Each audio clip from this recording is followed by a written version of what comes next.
my country people. Una good morning, good afternoon, good evening, depending on where you're watching me from. I still remain your loyal boy, Favor Love TV. Go and subscribe to my YouTube channel and click to the notification button so that you will be notified whenever I upload a good gist like this. I say good news day, bad one comes still day, good information comes still come. So when I want clarify, I say Mr. Hushpuppi, our brother, when so many people be don't forget. God don't remember Ramo because it go soon come out soon. I say not be my mouth to not just hear him because now the acting director of the FBI's Los Angeles office, Mrs. Christy Johnson, now he talk ambo, he dey Google, he dey everywhere. He can't talk many things about Hushpuppi. Later, as he won't conclude, he can say his guilty plea was a crucial blow to the international network. Hushpuppi may be released soon. So now that one I say make I talk about Hushpuppi now very good news. The bad one went there, but it's small. Now while people when they send go Bodo Yibo then Congo they misbehave for there. Now I still join this one when I say make I throw give one and make everybody till learn sense. So the last one when they mommy Gio can call me. Say since when I give that testimony when she say make I help and share out people now not come let them rest then they threatening life for now he say make I come tell everybody say now waiting God send them. Now she be the talk so make una watch the video here by una self so. This is Ramon Abbas, popularly known as Hushpuppi. He's a Nigerian influencer known for posting photos and videos of his expensive lifestyle on Instagram, where he has 2.5 million followers, and on Snapchat, where he had over 1 million subscribers. $40 million in cash, 13 luxury cars worth $6.8 million, 21 computers, 47 smartphones, and the addresses of nearly 2 million alleged victims. This was what was recovered by the Dubai police when he was arrested in June 2020. He was then taken to the United States of America by the FBI, where he remains. Court documents from the US, where he pleaded guilty to money laundering in April this year, revealed his involvement in a clandestine criminal operation that made the FBI tag him as one of the most high-profile money launderers in the world. His targets allegedly included a US law firm, a foreign bank, and an English Premier League club.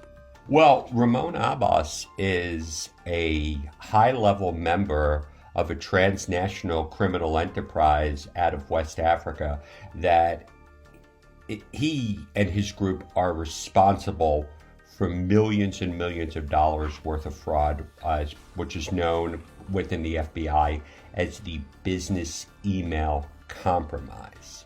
But one of the things that was different about him is he flaunted all of his stuff. He really kind of put it in everybody's face like, hey, look at me. Look what I've done. Look at my helicopters I'm flying in. Look at the lifestyle I have. And that's one of the things that really caused his demise. Hushpuppi was born in Nigeria and raised in Oworoshoki, a low-income area in Lagos. Sometime around 2014, he moved to Malaysia, and by 2017, he moved to Dubai. With a lifestyle funded by money obtained by fraudulent means, how big of a scammer was Abbas? His former lawyer, Gal Pizetsky, describes him as a middleman. When you look at the bottom line here, as far as what Ramon is charged with or has allegedly done, and to what he pled guilty to, when you look at it specifically as to him, Ramon was not that big money launderer that the newspapers or the government has made him to be, in my opinion. He was more of maybe what I would call a middleman.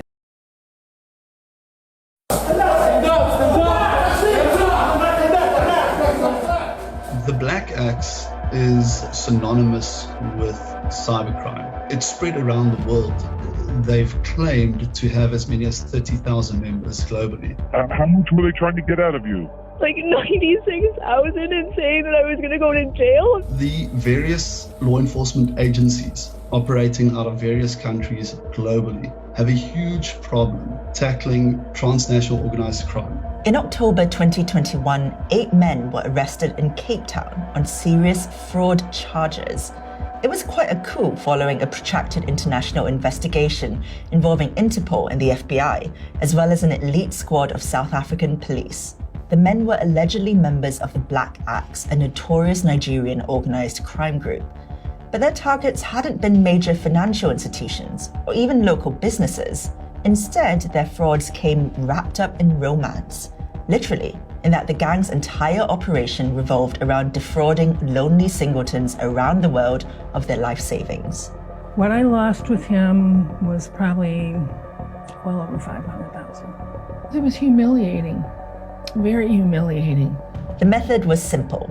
Create a fake dating profile for a fictitious Prince Charming, find a divorcee or widow, or just someone naive enough to fall for it, and strike up a fictitious relationship. They're going for loneliness and they're targeting people's need for companionship.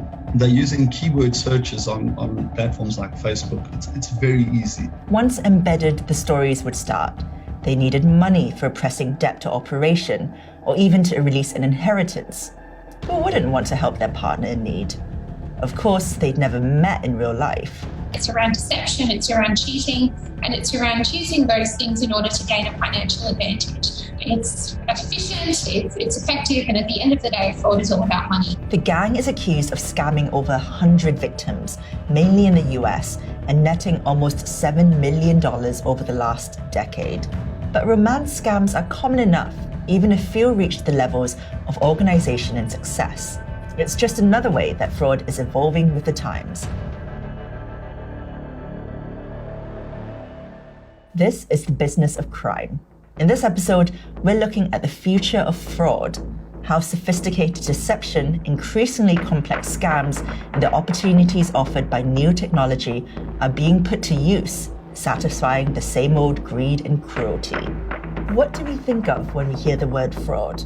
More than likely, there's a couple of competing impressions that come to mind.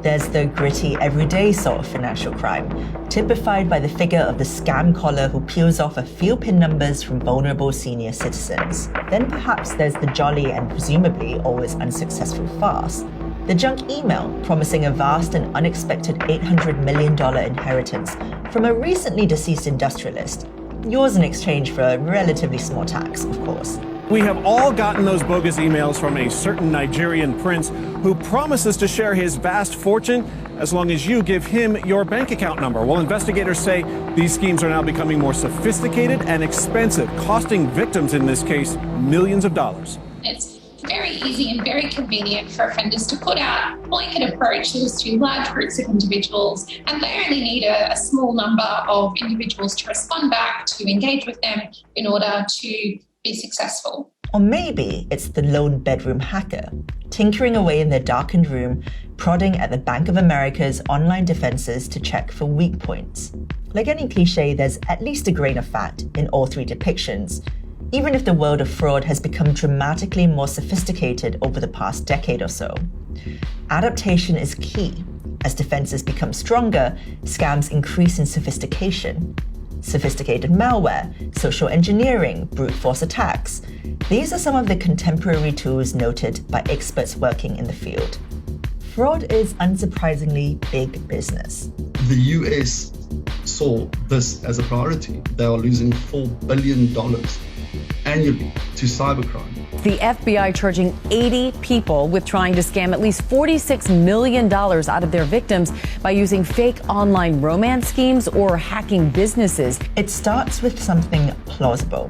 One 78-year-old victim was conned out of her entire life savings after clicking through on a link offering a deal on a discounted electric toothbrush.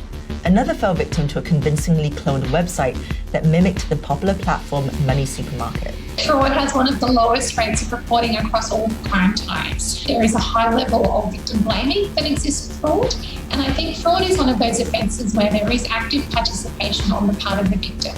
So victims in many circumstances have willingly transferred money. Victims feel very ashamed. There was one case of which I'm aware where a victim in the US committed suicide. Successful scams require incompetent institutions. Take bank fraud, for example. Theft wouldn't be possible with adequate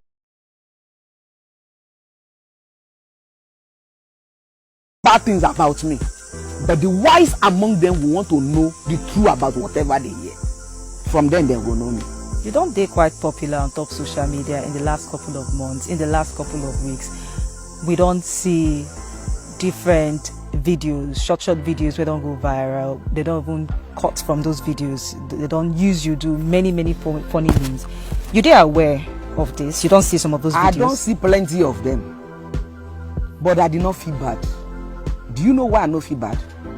All the people who they post this thing, none of them is my enemy. 90% of them don't know me. You know, they are just flexing on the social media. Say, now this thing they trade though. Many people don't even know the reason why the people will start the thing they do. You know, our youth, whatever they saw. You know, stress is too much in this country. So anybody where they can't see the thing will go make them laugh, they just join. They don't know, say, the